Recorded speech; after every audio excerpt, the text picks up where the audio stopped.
Okay, ನವೆಂಬರ್ನಲ್ಲಿ ಏನು ಬದಲಾವಣೆ ಆಗುತ್ತೆ ಅದನ್ನ ಕಾಂಗ್ರೆಸ್ ಪಕ್ಷದವರ ಹತ್ರನೇ ಕೇಳುವ ಕೆಲಸವನ್ನ ಮಾಡೋಣ. ಚರ್ಚೆಯನ್ನು ಶುರು ಮಾಡ್ತಾ ಹೋಗೋಣ. ನನ್ನ ಜೊತೆ ಗೆಸ್ಟ್ಗಳಿದ್ದಾರೆ, ವೆಲ್ಕಮ್ ಮಾಡ್ಕೊಳ್ತೀನಿ. ಕಾಂಗ್ರೆಸ್ ವಕ್ತಾರಾಗಿ ನಟರಾಜ್ ಗೌಡ ನಮ್ಮ ಜೊತೆ ಇದ್ದಾರೆ. ನಮಸ್ತೆ ಸರ್, ಕಾರ್ಯಕ್ರಮಕ್ಕೆ ಸ್ವಾಗತ. ನಮಸ್ತೆ. ಬಿಜೆಪಿ ವಕ್ತಾರ ಯದುಕುಮಾರ್ ಗೌಡ ನಮ್ಮ ಜೊತೆ ಇದ್ದಾರೆ, ನಿಮಗೂ ಕೂಡ ಕಾರ್ಯಕ್ರಮಕ್ಕೆ ಸ್ವಾಗತ. ಜೆಡಿಎಸ್ ವಕ್ತಾರಾಗಿ ನಾಗೇಂದ್ರ ಬಾಬು ಅವರು ಇವತ್ತು ನಮ್ಮ ಜೊತೆ ಜಾಯ್ನ್ ಆಗಿದ್ದಾರೆ, ನಿಮಗೂ ಕೂಡ ಕಾರ್ಯಕ್ರಮಕ್ಕೆ ಸ್ವಾಗತ.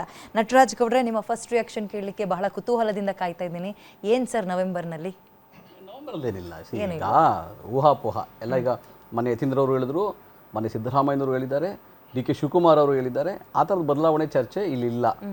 ಇದೆಲ್ಲ ಸುಮ್ಮನೆ ಊಹಾಪೋಹ. 2.5 ವರ್ಷ ಮುಗಿತಾ ಇರೋದ್ರಿಂದ, ಸರ್ಕಾರ ಮುಗಿತಾ ಇರೋದ್ರಿಂದ ಒಂದು ಬದಲಾವಣೆ ಆಗಬಹುದು ಅನ್ನೋ ಒಂದು ಚರ್ಚೆಯನ್ನು ಮಾಧ್ಯಮಗಳಲ್ಲಿ ಕೆಲವು ನಾಯಕರುಗಳು ಹೇಳಿರೋ ಮುಖಾಂತರ, ಕೆಲವು ಕಾಂಗ್ರೆಸ್ ಶಾಸಕರು, ಕಾರ್ಯಕರ್ತರು ಯಾವುದೋ ಸಮಯದಲ್ಲಿ ಹೇಳಿದ ಹೇಳಿಕೆಯನ್ನು ಇಲ್ಲಿವರೆಗೂ ಅದನ್ನು ಊಹಾಪೋಹ ಮಾಡ್ಕೊಂಡು ಕಟ್ಟುಕತೆ ಮಾಡ್ಕೊಂಡು ಬರ್ತಾನೆ ಇದ್ದಾರೆ. ಆ ಥರ ಯಾವ ಬದಲಾವಣೆಯೂ ಕೂಡ ಚರ್ಚೆಯಲ್ಲಿ ಇಲ್ಲ.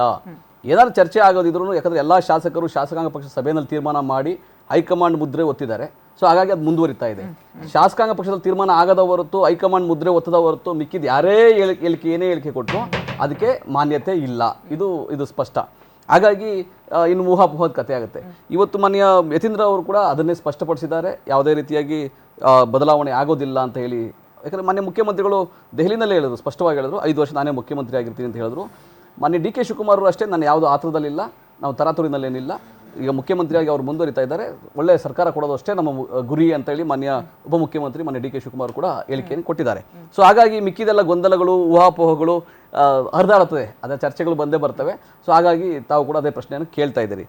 ಇವತ್ತು ಮಾನ್ಯ ಯತೀಂದ್ರ ಸಿದ್ದರಾಮಯ್ಯನವರು ಬೆಳಗಾವಿನಲ್ಲಿ ಹೇಳಿದ ಹೇಳಿಕೆ ಇದೆಯಲ್ಲ, ಅದು ಒಂದು ಸಂಘಟನೆಗೆ ಬಂದಂಥ ಹೇಳಿಕೆ. ಸಂಘಟನೆ ಹೆಂಗೆ ಅಂದರೆ ನೋಡಿ, 1970ರಲ್ಲಿ ದೇವರಾಜ ಅರಸರವರು ಅಹಿಂದ ಅಂತ ಏನು ಮೂವ್ಮೆಂಟು ಫಸ್ಟ್ ಉಪಯೋಗಿಸಿದ ಪದನೇ ಅಹಿಂದ ಅಂತ ದೇವರಾಜ ಅರಸರ ಕಾಲದಲ್ಲಿ. ತದನಂತರ ಈಗ 2000 ಈಚೆಗೆ ಮೊನ್ನೆ ಸಿದ್ದರಾಮಯ್ಯನವರು ಅಹಿಂದ ಅಂತ ಒಂದು ಸಾಮಾಜಿಕ ರಾಜಕೀಯ ಮೈತ್ರಿಕೂಟವನ್ನು ಮಾಡಿ. ತುಂಬ ದಪ್ಪ ಇದ್ದೀರಾ, ಅದರಲ್ಲೂ ಯಾವುದೇ ಸೈಡ್ ಎಫೆಕ್ಟ್ ಇಂದ ಸಣ್ಣ ಆಗ್ಬೇಕಾ?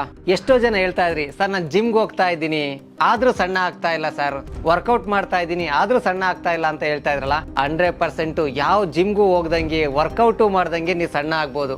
ಪ್ರತಿದಿನ ಬೆಳಿಗ್ಗೆ ಸಂಜೆ 2 ಟೈಮ್ ನಮ್ಮ ಜೀನಿ ಸ್ಲಿಮ್ನ ಯೂಸ್ ಮಾಡಿ ಯಾವುದೇ ಸೈಡ್ ಎಫೆಕ್ಟ್ ಇಲ್ದಂಗೆ ನೀವು ಸಣ್ಣ ಆಗ್ತೀರಾ. ಯಾಕೆಂದ್ರೆ ಜೀನಿ ಸ್ಲಿಮ್ಮು ಒಂದು ಉತ್ತಮ ಆಹಾರ.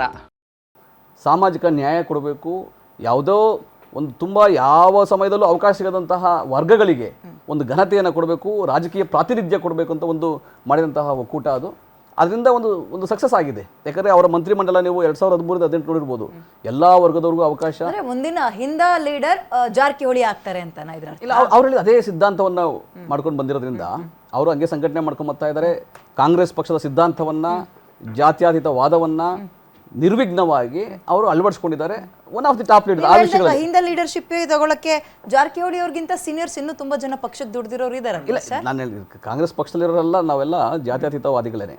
ಅದರೊಳಗೆ ತುಂಬಾ ಚೆನ್ನಾಗಿ ಜಾಸ್ತಿ ಜಾರಕಿಹೊಳಿ ಪ್ರಚಲಿತದಲ್ಲಿದ್ದಾರೆ ಅಂತ ಹೇಳಿ ಯತೀಂದ್ರ ಅವರ ಅಭಿಪ್ರಾಯ ಇದೆ. ಸೊ ಹಾಗಾಗಿ 2028 ಚುನಾವಣೆಯ ಸಮಯದಲ್ಲಿ ಅಥವಾ ನಂತರ ಈ ನಾಯಕತ್ವ, ಯಾಕಂದರೆ ಮೊನ್ನೆ ಸಿದ್ದರಾಮಯ್ಯನವರು ಇದೇ ಕೊನೆಯ ಚುನಾವಣೆ ಅಂತ ಹೇಳಿರೋದ್ರಿಂದ ಸಕ್ರಿಯವಾಗಿ ರಾಜಕಾರಣದಲ್ಲಿ ಇರ್ತಾರೆ. ಮೊನ್ನೆ ಸಿದ್ದರಾಮಯ್ಯನವರು ಸಕ್ರಿಯವಾಗಿ ರಾಜಕಾರಣದಲ್ಲಿ ಇರ್ತಾರೆ, ಸಂಘಟನೆಗೆ ತೊಡಗಿಸ್ಕೊಂತಾರೆ, ಎಲ್ಲರಿಗೂ ಬೆಂಬಲವಾಗಿ ನಿಲ್ತಾರೆ, ಮಾರ್ಗದರ್ಶನ ಇದ್ದೇ ಇರ್ತಾರೆ. ಆದರೂ ಕೂಡ ಒಂದು ಸಕ್ರಿಯವಾಗಿ ಯಾರಾದರೂ ಒಬ್ಬರು ಸಂಪೂರ್ಣ ಸಂಘಟನೆಯನ್ನು ಮಾಡಬೇಕು ಅಹಿಂದ ಮೂವ್ಮೆಂಟ್ ಅಂದಾಗ ಇವರು ಒಬ್ಬರು ನಾಯಕರು. ಮೊನ್ನೆ ಜಾರಕಿಹೊಳಿ ಅವರು ಕೂಡ ಒಬ್ಬರು, ಸತೀಶ್ ಜಾರಕಿಹೊಳಿ ಅವರು. ಯಾಕಂದರೆ ಅವರಿಗೆ ಸೈದ್ಧಾಂತಿಕ ಬದ್ಧತೆ ಇದೆ, ಅವರ ನಡೆ ನುಡಿ ಆಚಾರ ವಿಚಾರಗಳಲ್ಲೂ ಕೂಡ ಆ ಸಿದ್ಧಾಂತವನ್ನು ಅಳವಡಿಸ್ಕೊಂಡಿದ್ದಾರೆ. ಹಾಗಾಗಿ ಅವ್ರ ವೈಚಾರಿಕತೆಯಲ್ಲಿ ಯಾರೂ ಅವ್ರನ್ನ ಮೀರಿಸಲಿಕ್ಕೆ ಸಾಧ್ಯ ಆಗಲ್ಲ, ಅಷ್ಟು ವೈಚಾರಿಕತೆ ಅವ್ರಿಗಿದೆ. ಸೊ ಹಾಗಾಗಿ ಅವರಲ್ಲಿ ನಾಯಕತ್ವವನ್ನು ಕಾಣಬಹುದು ಯುವಕರು ಅವರ ಸಂಘಟನೆಯಲ್ಲಿ. ಸೊ ಮುಂದಿನ ಸಿಎಂ ಜಾರಕಿಹೊಳಿ ಅಲ್ಲ, ಇಲ್ಲಿ ಸಿಎಂ ವಿಷಯ ಬಂದಿಲ್ಲ, ಇಲ್ಲಿ ಸಂಘಟನೆ ಮಾತ್ರ. ಸಂಘಟನೆಯಲ್ಲಿ ಸಿಎಂ ಚರ್ಚೆ ಬರೋದು ಈ ಸಮಯದಲ್ಲ. 2028 ಚುನಾವಣೆ ಆಗಬೇಕು, ಶಾಸಕಾಂಗ ಪಕ್ಷ ಸಭೆ ಕೂರಬೇಕು, ಅಲ್ಲಿ ತೀರ್ಮಾನ ಆಗಬೇಕು, ಹೈಕಮಾಂಡ್ ಚರ್ಚೆ ಬರಬೇಕು ಮುಂದಕ್ಕೆ. ಬಟ್ 2028ರಲ್ಲೂ ಕಾಂಗ್ರೆಸ್ ಸರ್ಕಾರ ಬರುತ್ತೆ. ಇದೊಂದು ಬಹಳ ಸಂತೋಷ ವಿಷಯ. ಯಾರು ಬೇಕಾಗಲಿ 2028ರಲ್ಲೂ ಕಾಂಗ್ರೆಸ್. ಸರ್ ಓದಲ್ಲಿ ಬಂದಲ್ಲಿ ಸಿದ್ದರಾಮಯ್ಯ ಅವರು ನಾನೇ 5 ವರ್ಷ ಇರ್ತೀನಿ ಅಂತ ಕೇಳ್ತಾರಲ್ಲ, ಮಾಧ್ಯಮದವ್ರು ಕೇಳ್ತಾರಲ್ಲ, ತುಂಬಾ ಜನ ಕೇಳ್ತಿರ್ತಾರೆ. ಮಾಧ್ಯಮದವರು 2017-18ರಲ್ಲಿ ನೀವು ಬಂದಾಗ ಯಾಕೆ ಕೇಳಿಲ್ಲ, ಇವಾಗ ಯಾಕೆ ಕೇಳ್ತಾ ಇದ್ದಾರೆ? ಇಲ್ಲ, ಕೇಳ್ತಾರೆ. ಯಾಕಂದ್ರೆ ನೋಡಿ, ಈಗ ಕರ್ನಾಟಕದ ಇತಿಹಾಸದಲ್ಲಿ ಇಷ್ಟು ಸುದೀರ್ಘವಾಗಿ ಮುಖ್ಯಮಂತ್ರಿ ಆದವರೇ ಇಲ್ಲ. ಇಷ್ಟು ಸುದೀರ್ಘವಾಗಿ ಮುಖ್ಯಮಂತ್ರಿ, ಅದು ಈ ದಶಕದಲ್ಲಂತೂ. ಈಗ ನೋಡಿ, ಬಿಜೆಪಿ ಸರ್ಕಾರ 2008ರಿಂದ 2013 3 ಜನ ಮುಖ್ಯಮಂತ್ರಿ, 2019ರಿಂದ 2023ವರೆಗೂ 2 ಜನ ಮುಖ್ಯಮಂತ್ರಿ. ಸೊ ಈ ಥರ ಮುಖ್ಯಮಂತ್ರಿಗಳು ಬದಲಾವಣೆ ಆಗ್ತಾ ಇರ್ತದೆ.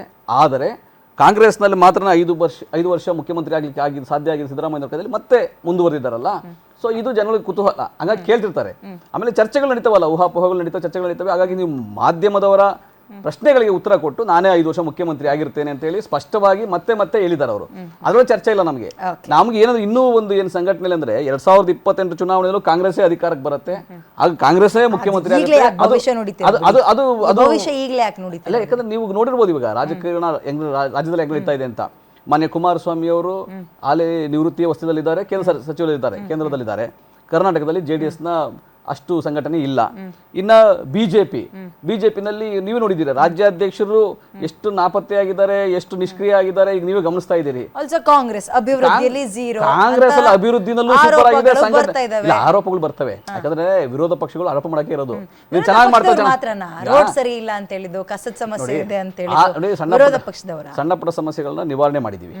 ಆದ್ರೆ ಬೃಹತ್ ಏನ್ ಗೊತ್ತಾ, ದೊಡ್ಡ ವಿಷಯ ಏನ್ ಗೊತ್ತಾ, ಇಡೀ ದೇಶದಲ್ಲಿ ಕರ್ನಾಟಕ ತಲಾ ಆದಾಯದಲ್ಲಿ ನಂಬರ್ 1 ಆಗಿದೆ.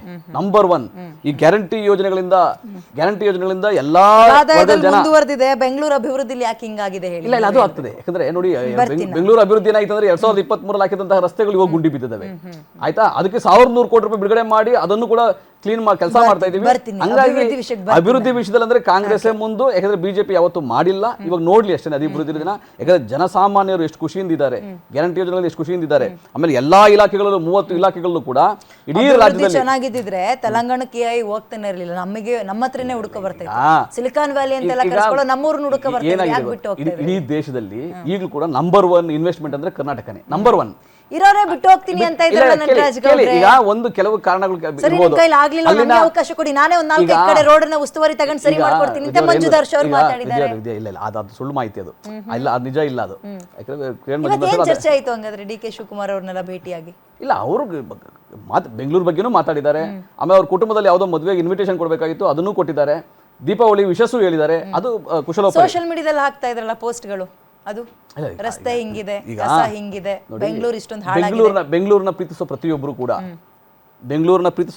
ಕೂಡ ಬೆಂಗಳೂರಿನಲ್ಲಿ ಏನಾದ್ರು ನ್ಯೂನತೆ ಇದ್ರೆ ಸರಿ ಮಾಡ್ಕೋಬೇಕು ಅಂತ ಆಸೆ ಪಡ್ತಾರೆ.